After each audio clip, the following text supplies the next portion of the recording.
Hello and welcome to another episode of 5 Midfield. I'm Gav Mack. That's Steve Buck. How are you, dude? Mate, I'm good. I'm back home in my end.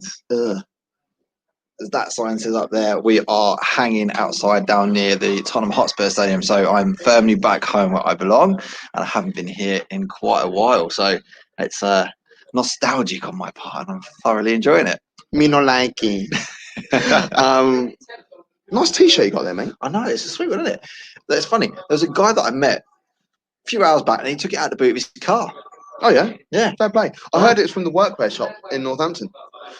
So yeah, make sure you go down there. If you need any workwear and stuff, or you want some shiny t-shirts going on, you could get it down there. And did you know as well, Buck, if you put two up top into Google, we come up first. Did you know that? I was about to tell you. I can't believe you know that already. That's brilliant. And you can subscribe to our channel.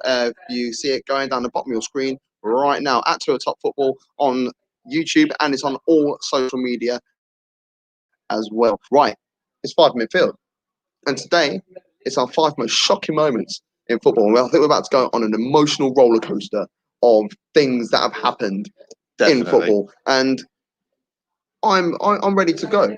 Cool. I think you should go first. I think I might go first. So then, my number 5, and it's kind of fitting that I'm picking this one out and sitting in the location near the stadium that we're talking about here, is actually the Fabrice Muamba incident. So anyone that was watching this game knows exactly where they were when they saw it, and I'm the first person to tell you that when it first happened, I did not understand or appreciate quite what was going on. Yeah, on the pitch. I thought it just like you know when players go down, they haven't been touched, and you think, hammy. And then there's not much movement. You're thinking, okay, this one's a serious injury. It's real. Mm-hmm. And then 1 minute turns to 2 minutes, 3 minutes, 6 minutes, 16 minutes. You know it's a really bad way. He was very fortunate that day that there was a cardiologist on site actually watching the game over at Whitehall Lane come onto the pitch and saved his life and kept resuscitating him pretty much until they got him to the hospital. But this was a guy that was perfectly healthy, perfectly fit. Was mooted around as being a future England regular. Yeah, exactly. And was completely, almost lost his life, let alone losing his football career. It's definitely one of the most shocking moments in football. There's no two ways about it. Former Gooner as well. I shouldn't say that. No, you can't say that, Randy. I shouldn't say Tottenham boozer. Who's your number 4? So my number 4 is the incident with Pepe versus What's his number 4?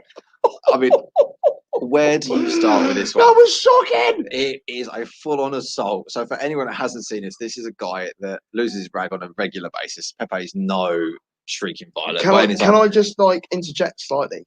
He's not received a card for the last 2 seasons. I don't know how he's done that. He's obviously had some anger management diary or something, but don't shoot the messenger. I think maybe he's just slipping the referees an extra £100 a game or something. But I never did that. Yeah, so this was a challenge that came in the box, slides clean through the striker while the striker's on the floor, then proceeds to kick him, stamp on him, punch him. The referee then issues a red card, and Pepe then loses his rag and wonders why he got sent off. Hey, well, why did he get off? No one knows why. Who's your number 3? So my number 3 was the Bradley Lowry incident. Little Bradley stole the hearts of the nation. Yeah.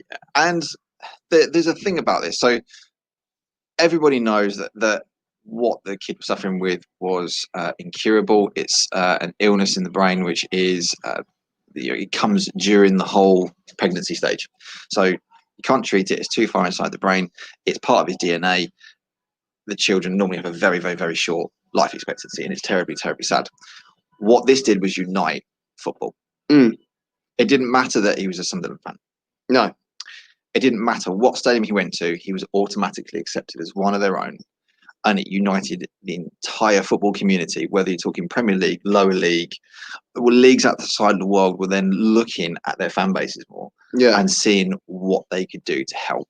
You look in the modern game now, you're getting more recognition for fans that have been around for far longer than what most have. Man City had a 101-year-old fan come onto the pitch and get a standing ovation.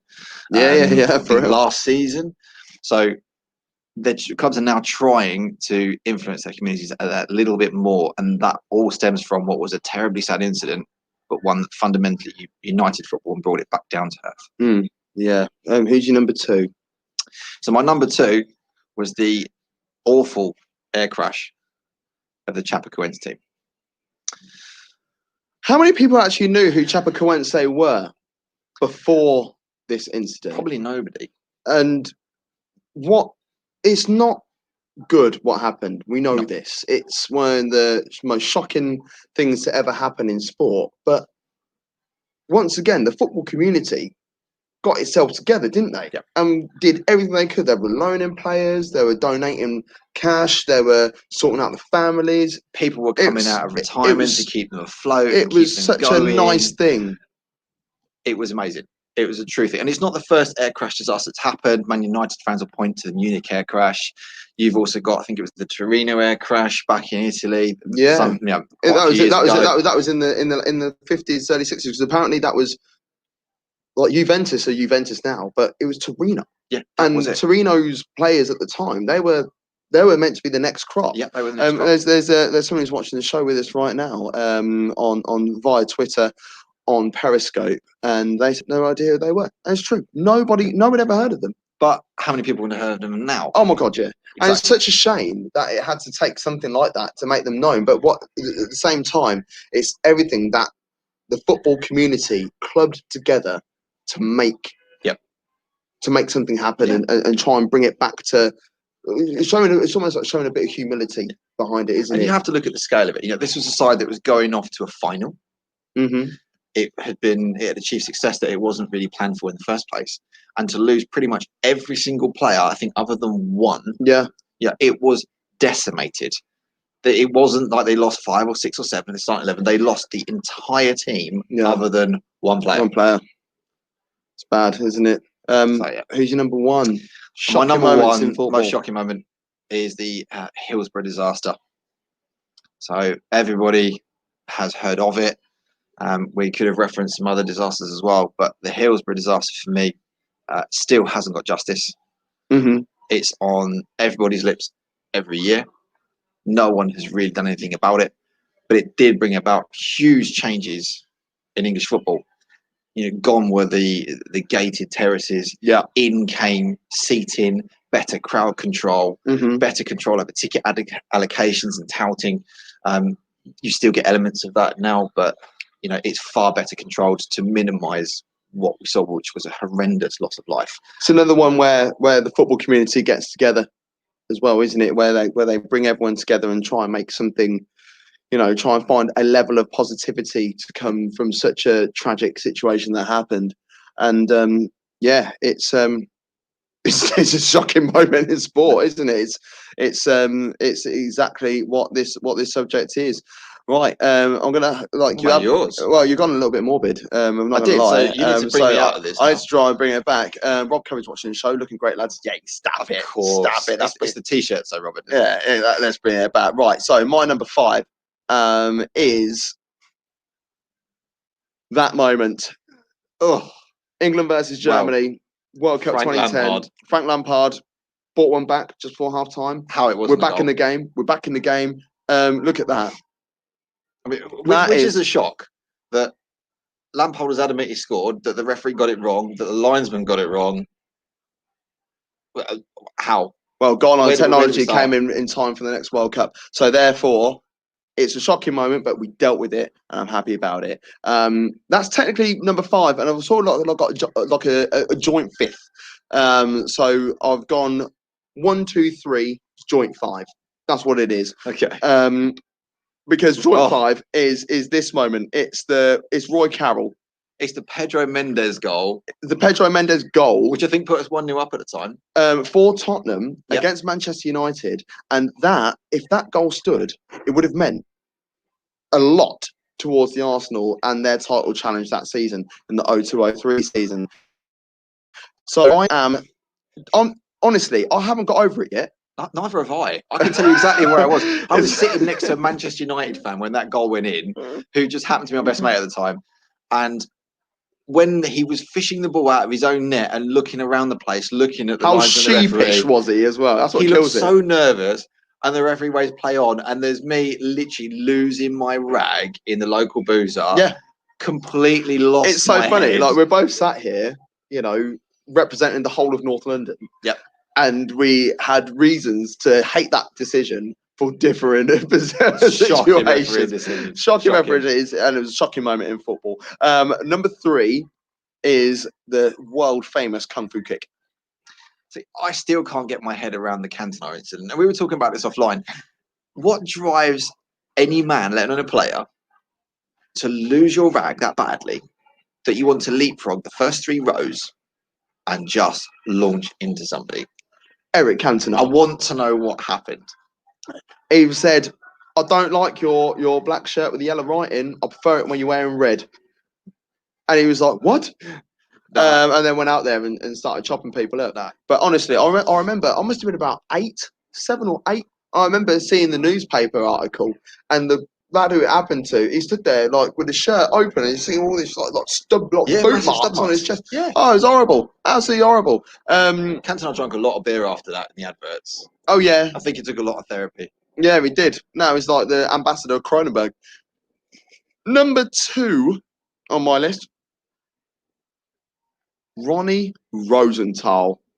Oh, that miss in the first ever season of the Premier League. It was against Aston Villa. He's rounded the keeper. He's got an open goal. What's he doing? Why don't you just run it up to the goal line and just nod it in? I'm all out.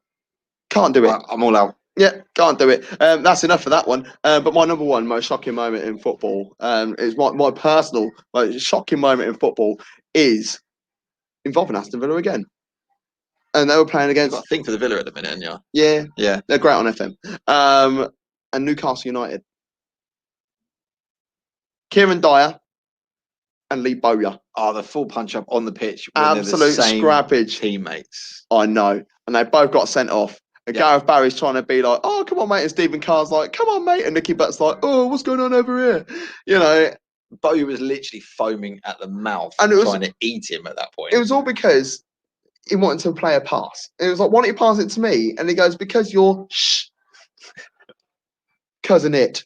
And I was like, wow, that's actually savage. And to be fair, mid-game as well. It's not even a training game. This is before half-time. Game. This is before half-time. Yeah. But when he said that about him, is he lying? I don't think he is. No, he's not. Think he's being honest. He wasn't a very good footballer. But yeah, there are most shocking moments in football. And I'm sure there are 1 million more shocking moments, but they're our ones. So if you've got shocking moments in football, feel free to tweet us, you know, or pop us slide a little DM on the Instagram or on YouTube. You know, follow us and subscribe to our channel. Put it in the comments.